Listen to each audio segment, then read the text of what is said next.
வணக்கம் ஃப்ரெண்ட்ஸ். இந்த வருஷம் எப்படியோ நம்ம டேட் ஷெட்யூல் பண்ணி வெள்ளிங்கிரி ஆண்டவரை தரிசிக்கிறதுக்காக வந்துட்டோம். இப்போ நம்ம மலையடிவாரத்தில் இருக்க கோயிலில் இருக்கோம். இந்த கோயிலில் வெள்ளிங்கிரி ஆண்டவர் மனோன்மணியம்மன் அருள் பாலிக்கிறாங்க. இங்கேருந்து நம்ம கம்பு 30 ரூபாய்க்கு விற்கிறாங்க. அந்த கம்பை வாங்கிட்டு தான் நம்ம நடந்து போகணும். இந்த கம்பு மேலே ஏறும்போது உதவியாக இருக்கோ இல்லையோ, கீழே வரும்போது கண்டிப்பாக உதவியாக இருக்குங்கிறதுல எந்த ஒரு டவுட்டும் இல்லை. இந்த வீடியோவில் ஒரு சேஞ்சுக்காக இந்த தடவை நம்ம என்ன பண்ணுறோன்னா, 7th ஹில்லேருந்து கீழே ஃபஸ்ட் ஹில் வர வரைக்கும் எப்படிப்பட்ட எக்ஸ்பீரியன்ஸ் இருக்குது அப்படிங்கிறத நம்ம இங்கே எக்ஸ்ப்ளோர் பண்ணுறோம். வாங்க வீடியோக்குள்ளே போகலாம். இந்த மலை 6000 அடி உயரத்தில் அமைஞ்சிருக்கு. Up and down 13 kilometre distance இருக்கும். அதனால் இங்கே மலையேற்றத்துக்கு வராங்க. உடல்நிலையில் ஏதாவது ட்ரபிள் இருந்தால் தயவு செஞ்சு அதை கன்சிடர் பண்ணுங்கள். வரணுமா வேண்டாமாங்கிறத கன்சல்ட் பண்ணிவிட்டு அப்புறம் டிசைட் பண்ணுங்கள். ஓகே, இப்போ நீங்கள் பார்த்தீங்க இல்லையா, இந்த மேகம் பனி மூடிய வெள்ளிங்கிரி மலை. இந்த வெள்ளிங்கிரி அப்படிங்கிற பெயர் காரணமே அதுதான். வெள்ளியை வார்த்து ஊற்றுன மாதிரி இருக்கும். எங்கே பார்த்தாலும் கீழே எதுவுமே தெரியாது. அந்த மேகத்து மேலே நம்ம நின்றுட்டுருப்போம். அந்த ஒரு டிஃப்ரெண்ட்டான எக்ஸ்பீரியன்ஸ் இங்கே நம்மளால் ஃபீல் பண்ண முடியும். அந்த எக்ஸ்பீரியன்ஸை கண்டிப்பாக வார்த்தையால் விவரிக்கவே முடியாது. அங்கே போய் நின்று நீங்கள் அதை அனுபவித்தா மட்டும்தான் அது உங்களால் ஃபீல் பண்ண முடியும். அங்கே பசங்க பாருங்கள், குரலியத்தை காமிச்சிட்ருக்காங்க. ஜிம்னாஸ்டிக் ஃபோட்டோகிராஃப்ஸ்லாம் இங்கே எடுத்துகிட்ருக்காங்க. இப்போ நீங்கள் பார்க்குறது அந்த 7வது மலைக்கு இந்த சைடு வியூ. இந்த சைடு வியூ அப்படியே ஸ்டன்னிங்காக இருக்குங்க. எங்கே பார்த்தாலும் க்ரீனிஷாக கலர்ஃபுல்லான மரங்கள், அப்படியே இந்த மெஸ்மரைசிங் ஃபீல் அப்படின்னு சொல்லுவாங்கள்ல, அதுதாங்க இங்கே.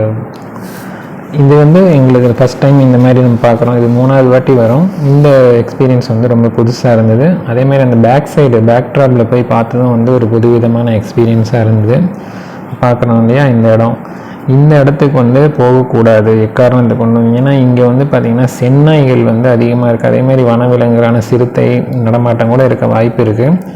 அங்கே 2 பேர் தனியாக போய் உட்காந்துருக்காங்க. அந்த மாதிரி போகிறது ரொம்ப ரொம்ப தப்பு. அதை இங்கே வர இளைஞர்கள் மனசில் வச்சுக்கோங்க.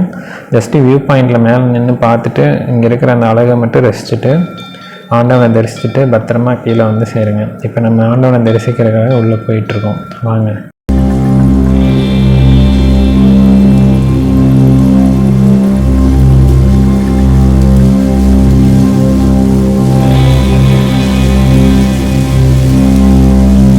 ஆண்டவனோட அருட்பேராற்றலால் நல்லபடியாக தரிசனம் முடிச்சுட்டு நம்ம அப்படியே 7வது மலையிலேருந்து ரிட்டன் வர ஆரம்பிக்கிறோம். இந்த ரொம்ப வெர்டிக்கலான பாதை. ஸோ இதில் வரும்போது அந்த ஸ்டிக்கு வச்சு ரொம்ப கவனமாக நடந்துவாங்க. ஸ்லிப் ஆனோன்னா ரொம்ப உருண்டுரும். ஓகே, நம்ம அப்படியே அங்கேருந்து இந்த 6வது மலை அடிவாரத்துக்கு வந்துட்டோம். இங்கே இருக்கிற இந்த சுனையில் நம்ம குளிச்சுட்டு 7வது மலைக்கு நடக்க ஆரம்பித்தோன்னா ரொம்பவுமே நல்லாயிருக்கும். இப்போ நம்ம ரிவர்ஸில் போயிட்டுருக்கறனால நீங்கள் மாற்றி எடுத்துக்காதீங்க. இங்கே குளிச்சுட்டு 7வது மலைக்கு போகணும், சரியா? போயிட்டு திரும்பி வரும்போது குளிக்கக்கூடாது. இங்கே இன்னொரு முக்கியமான விஷயம் என்னென்னா, எங்கே பார்த்தாலும் அந்த அவங்க யூஸ் பண்ணுற ட்ரெஸ்ஸை தூக்கி எறிஞ்சிட்டு போயிடுறாங்க. ஸோ அதை தயவு செஞ்சு பண்ணாதீங்க. அதேமாதிரி இங்கே இருக்கிற கலர்ஃபுல்லான மரங்கள் ரொம்பவுமே அட்ராக்டிவாக இருந்துச்சு. அதை நீங்களும் பாருங்கள், எவ்வளோ சூப்பராக இருக்குங்க. இங்கே வெவ்வேறு விதமான பறவைகளையும் பார்த்தோம். மலைவாழ் பறவைகள், அதுவும் ஒரு புதுவிதமான எக்ஸ்பீரியன்ஸாக இருந்துச்சு. அது என்னென்ன பறவைகள் பார்த்தோம் அப்படிங்கிறது நான் வீடியோவோட எண்டில் நான் கொடுக்குறேன். இப்போ அங்கேருந்து நம்ம 6வது மலையிலேருந்து 5வது மலையை நோக்கி நடந்து போயிட்டுருக்கோம். இங்கெல்லாம் போயிட்டுருக்கும்போது பார்த்திங்கன்னா அந்த பனி சாரல் நம்ம மேலே வரிசைட்டு போயிட்டுருக்கோம். இப்போ நம்ம பார்க்குறது அந்த பீமன் கலியுருண்டை அப்படின்னு அந்த 5வது மலையில் இருக்கும் இல்லையா. ஸோ இது அந்த பாண்டவர்கள் கதையை ஒட்டி வரும் இந்த மாதிரி இது. அப்புறம் இங்கே நடந்து போகிற வழியில் பாருங்கள், இந்த மாதிரி ஒரு பள்ளம் திடீர்னு. ஸோ நீங்கள் நடந்து போகிறப்ப ரொம்ப கவனமாக இருங்க. இதில் சர்க்கிட் போனோம் அப்படின்னா கண்டிப்பாக அந்த குணா கேவ் மாதிரி சம்பவங்கள்லாம் நடக்கிறதுக்கு வாய்ப்பு இருக்குது. அதே மாதிரி இப்போ இந்த ஒட்டர் சித்தர் சமாதி, இவர் தான் நம்ம கீழேருந்து மேலே ஐயன் இருக்கிற இடத்துக்கு வழியை கண்டுபிடிச்சவர். அவரோட நினைவிடமாக அந்த சமாதி அங்கே வச்சுருக்காங்க.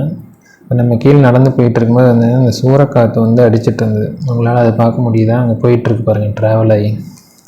ஏற்கனவே அங்கே புழுதி மண் இருந்தாலும் இதுவும் மண்ணை தூக்கி ஃபேஸ்லலாம் அடிச்சிட்டு போகுது.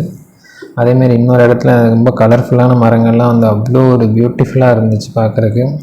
நம்ம அங்கேருந்து அப்படியே ஜஸ்ட்டு திரும்பி பார்க்குறோம், நம்ம வந்த வழி எவ்வளோ லாங்காக இருக்குது அப்படிங்கிறது. அதுவும் ஒரு நல்ல ஃபீலிங்காக இருந்தது. அப்புறம் 4வது மலைக்கு வந்துட்டோம். இங்கேருந்து ஒரு ஷார்ட்கட்டில் போகலாம் அப்படின்னு சொன்னதுனால முன்னாடி போகிற அந்த டீமை ஃபாலோ பண்ணி நம்மளும் அப்படியே போக ஆரம்பித்தோம். இந்த வழியில் போகிறோம் இல்லையா, இதுவும் வந்து இந்த வருஷம் எங்களுக்கு புது விதமான எக்ஸ்பீரியன்ஸாக இருந்தது. ஏன் சொல்கிறேன்னா, இதுக்கு முன்னாடி 2 தடவை போயிருக்கோம். இந்த வழியை நாங்கள் யூஸ் பண்ணதில்லை. இந்த டைம் தான் இந்த வழியை யூஸ் பண்ணுறோம். வெயில் படாமல் நடந்து போகிறோம், அது ஒரு பெனிஃபிட் இருக்குது இதில். ஆனால் அதே சமயம் இதில் நம்ம நார்மலாக நடந்து போகிறதுல 1 மணி நேரம் ஆகுதுன்னா, இந்த வழியாக போகிறது வந்து 2 மணி நேரம் டைம் ஆகுது. பட் கண்டிப்பாக வந்து உங்களுக்கு ஒரு ஹில் ட்ரெக்கிங் எக்ஸ்பீரியன்ஸை கொடுக்குங்கிறதுல எந்த ஒரு டவுட்டும் இல்லை. அதேமாதிரி தனியாக 2 பேர் அந்த மாதிரி போகாதீங்க. இந்த மாதிரி கேங்காக போகிறதுன்னா போங்க. ஏன்னா இது டீப் ஃபாரஸ்ட் ஏரியா, அனிமல்ஸ் இருக்கிறதுக்கு வாய்ப்பு இருக்குது. ஸோ கேங்காக போனீங்க அப்படின்னா உங்களுக்கு பாதுகாப்பு இருக்குது. அதேமாதிரி இந்த குணா கேவ் மாதிரி ஸ்ட்ரக்சர்லாம் வந்து நிறையா பக்கம் இருந்துகிட்டு இருந்தது. அதனால் வந்து உங்களுக்கு பாதை எதுவோ அந்த பாதையில் மட்டும் பயணிச்சுட்டு போயிட்டு வாங்க. இதுக்குள்ளே நடக்கும்போது வந்து பறவைகளோட ரீங்காரமும் வந்து உங்களுக்கு ரொம்ப ரொம்ப ஒரு எந்தூசியாசமாக இருக்கும். உள்ளே நடந்து போகிறது அந்த பறவைகளோட ரீங்காரத்துக்கு இடையில் டிஃப்ரெண்ட்டான ஒரு எக்ஸ்பீரியன்ஸாக இருந்தது. காடு வந்து எப்படி இருக்கும், காடு வந்து எவ்வளோ ஒரு அற்புதமான ஒரு ஃபீலிங் வந்து உங்களுக்கு கொடுக்கும் அப்படிங்கிறது நீங்கள் இதுக்கெல்லாம் நடந்து போகும்போது கண்டிப்பாக உங்களால் உணர முடியும். வாங்க அப்படியே கண்டினியூ பண்ணலாம்.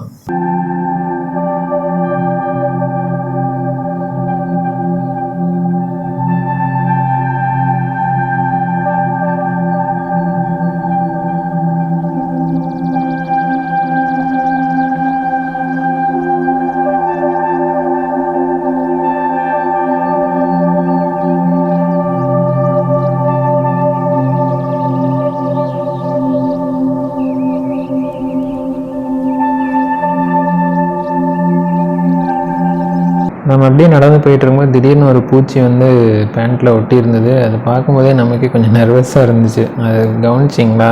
இது கண்டிப்பாக நம்ம ஸ்கின்ல பட்டுச்சு அப்படின்னா கண்டிப்பாக ஒரு இரிட்டேஷனை கொடுக்குங்கிறதுல எந்த ஒரு டவுட்டும் கிடையாது.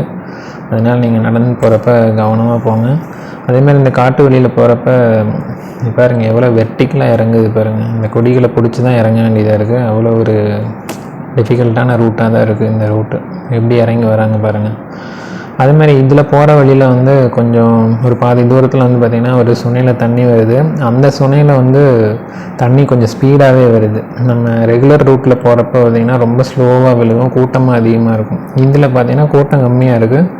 பட் அந்த தண்ணி வர ஸ்பீடு வந்து பார்த்திங்கன்னா அவ்வளோ ஒரு நல்லா இருக்குது. அதை பிடிச்சிட்டு வந்து குடிக்கும்போது அப்படியே அந்த த்ரோட்டில் இறங்கும்போது அந்த ஜிலு ஜிலுன்னு ஒரு ஃபீலு, அது நீங்கள் அங்கே போய் அது குடிச்சு பார்த்தா தான் தெரியும். அவ்வளோ ஒரு டேஸ்ட் அந்த தண்ணி, இயற்கையாக கிடைக்கிற அந்த தண்ணி.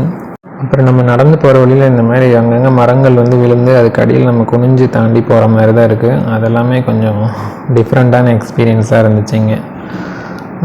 அப்புறம் இங்கே பாருங்கள் கேவில் உள்ளே நுழைஞ்சு நடந்து போகிற மாதிரிலாம் இருக்குது. இது வந்து உடம்பு இருக்கவங்களால கண்டிப்பாக இதில் போக முடியாது. ஒல்லியாக இருக்கவங்க மட்டும்தான் போக முடியும். அது எப்படி இருக்குங்கிறத அப்படியே பாருங்கள்.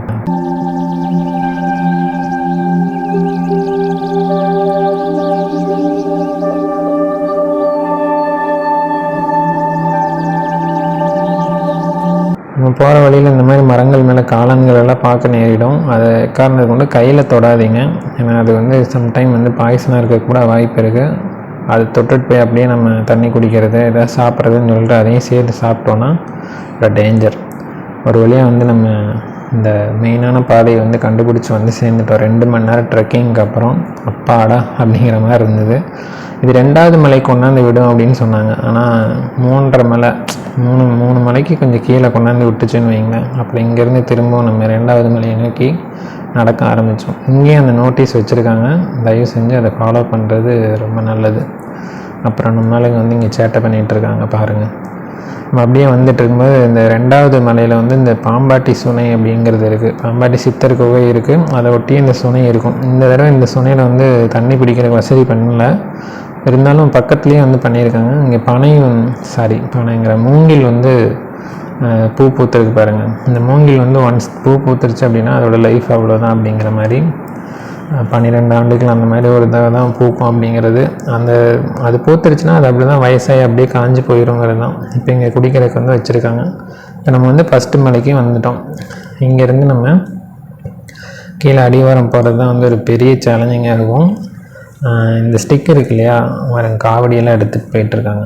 இந்த ஸ்டிக்கு நம்ம எடுத்துகிட்டு போகிறோம்ல, அந்த ஸ்டிக்கு நீங்கள் கீழே இறங்கி போகிறப்ப இந்த முதல் மலையை நீங்கள் கடந்து கீழே போகிற வரைக்கும் அந்த ஸ்டிக்கு எந்த அளவுக்கு ஹெல்ப்ஃபுல்லாக இருந்தது அப்படிங்கிறத கண்டிப்பாக நீங்கள் நினச்சி பார்ப்பீங்க.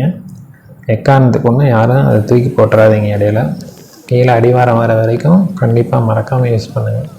இப்போ நீங்கள் பார்க்குறது வந்து இன்னொரு ஷார்ட்கட் வே, 4வது மலையிலேருந்து 6வது மலை போகிறதுக்கு வந்து இருக்குது. இதுவும் வந்து கேங்காக சேர்ந்து போங்க. இதை நீங்கள் பார்த்தீங்கனாலே தெரியும் எப்படிப்பட்ட ஒரு அடர்ந்த வனப்பகுதியாக இருக்குங்கிறது. ஸோ இந்த செந்நாய்கள் அப்படின்னு சொல்லுவாங்க, ஒயில்டு டாக்ஸ், இதெல்லாம் வந்து இங்கே அதிகமாக இருக்க சான்சஸ் இருக்குது. அதேமாதிரி சிறுத்தைக்கும் இருக்கும். அதனால் கேங்காக எங்கே போனாலும் இந்த மாதிரி ஷார்ட்கட்டில் போகிறீங்கன்னா கேங்காக போங்க, தனியாக போகாதீங்க. 2 பேர் நண்பர்கள் போகிறது, தனியாக ஏதாவது இடத்துக்கு போகிறது, அந்த மாதிரிலாம் போய் உங்களுக்கான ஆபத்தை நீங்களே தேடிக்காதீங்க. அதனால் கவனமாக போயிட்டு கவனமாக வாங்க. ஓகே, அங்கே போனப்போ எடுத்த சில பியூட்டிஃபுல் மூமெண்ட்ஸ்லாம் வந்து இதில் அட்டாச் பண்ணியிருக்கேன். அதேமாதிரி பேர்ட்ஸோட இமேஜில் வந்து லாஸ்ட்டாக நான் அட்டாச் பண்ணுறேன், பாருங்கள். அப்புறம் இந்த மலையேற்றத்துக்கு வரவங்க வந்து எந்தெந்த விஷயத்தெல்லாம் கவனத்தில் வச்சுக்கணும் அப்படிங்கிற விஷயத்தை வந்து டிஸ்கிரிப்ஷனில் டீட்டெயிலாக நான் கொடுத்துருக்கேன், மறக்காமல் பாருங்கள். இதில் நான் எக்ஸ்பிளைன் பண்ணேன் அப்படின்னா வந்து அது ஓவர் எக்ஸ்போஸ் பண்ணுற மாதிரி இல்லை வந்து பயமுறுத்துகிற மாதிரி இருக்கும், அதெல்லாம் வேண்டாம். கண்டிப்பாக அவங்க உடல் வந்து நலத்தோடு இருக்கணும், மன வலிமை இருக்கணும். இது 2 இருந்தால் நம்ம கண்டிப்பாக 7வது மலை ஏறி ஐயனை தரிசிச்சுட்டு வந்துடலாம், அதில் எந்த சந்தேகமும் வேண்டாம். மீண்டும் இதேமாரி ஒரு அற்புதமான வீடியோவில் சந்திக்கலாம். அது வரைக்கும் தேங்க்யூ, பாய் பாய். சேனலை சப்ஸ்கிரைப் பண்ணாதவங்க மறக்காமல் சப்ஸ்கிரைப் பண்ணிக்கங்க, அப்போ தான் நம்ம அடுத்து போடுற வீடியோ அப்டேட்ஸ் வந்து உங்களுக்கு வந்து சேரும்.